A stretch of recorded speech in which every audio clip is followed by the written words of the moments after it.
BC కులగణన CM Revanth రెడ్డికి కొత్త ఇమేజ్ తెచ్చిపెట్టిందా? కులగణనపై కేంద్ర ప్రకటన రేవంత్ కు జాతీయ స్థాయిలో political graph పెంచిందా?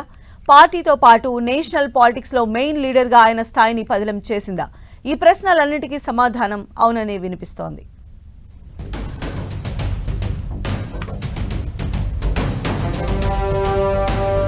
Telangana CM Revanth Reddy పేరు ఇప్పుడు మరోసారి జాతీయ స్థాయిలో హాట్ టాపిక్ గా మారింది.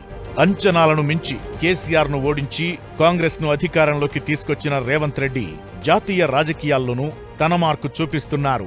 తెలంగాణలో సంక్షేమం, అభివృద్ధి ఫార్ములాపై ముందుకెళుతూనే నేషనల్ పాలిటిక్స్ ను ప్రభావితం చేసేలా అడుగులు వేస్తున్నారు. గత లోక్సభ ఎన్నికల్లో బీజేపీ 400 సీట్లు దాటితే రాజ్యాంగాన్ని మార్చేస్తుందంటూ కార్నర్ చేశారు.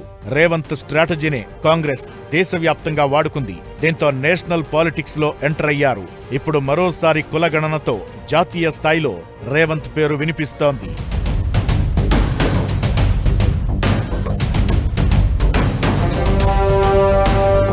కాంగ్రెస్ నేత రాహుల్ గాంధీ పాదయాత్రలో ఇచ్చిన మాట ప్రకారం తెలంగాణలో సీఎం రేవంత్ రెడ్డి కులగణనను పూర్తి చేశారు. టైం బౌండ్ పెట్టుకుని సర్వే నిర్వహించారు. బీసీలకు స్థానిక సంస్థల ఎన్నికలతో పాటు విద్యా ఉద్యోగాల్లో 42% రిజర్వేషన్లను ప్రకటించి సంచలన నిర్ణయం తీసుకున్నారు. మరోవైపు జాతీయ స్థాయిలో జనగణనలో కులగణన చేపట్టాలని డిమాండ్ చేస్తూ మద్దతు కూడగట్టిన సీఎం రేవంత్ ఢిల్లీలోని జంతర్ మంతర్లో ధర్నా చేశారు.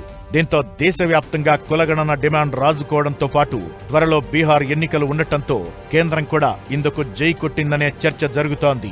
జనగణనలో కులగణన చేస్తామని ప్రకటించడంతో ఇప్పుడు మరోసారి రేవంత్ నేషనల్ పాలిటిక్స్ లో హాట్ టాపిక్ అయ్యారు.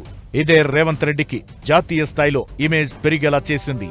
కులగణనను సమర్థవంతంగా పూర్తి చేసిన తొలి ముఖ్యమంత్రిగా దేశవ్యాప్తంగా ప్రశంసలు అందుకుంటున్నారు సీఎం రేవంత్ రెడ్డి.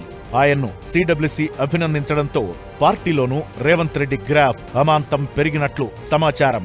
మొత్తానికి రాజకీయ చతురుడుగా పేరున్న కేసీఆర్ ను ఓడించి స్టేట్ లీడర్ గా మారిన రేవంత్ రెడ్డి ఇప్పుడు కులగణనతో కేంద్రం దిగొచ్చేలా చేసి జాతీయ స్థాయిలో పేరు వినిపించేలా చేశారని టాక్ నడుస్తోంది.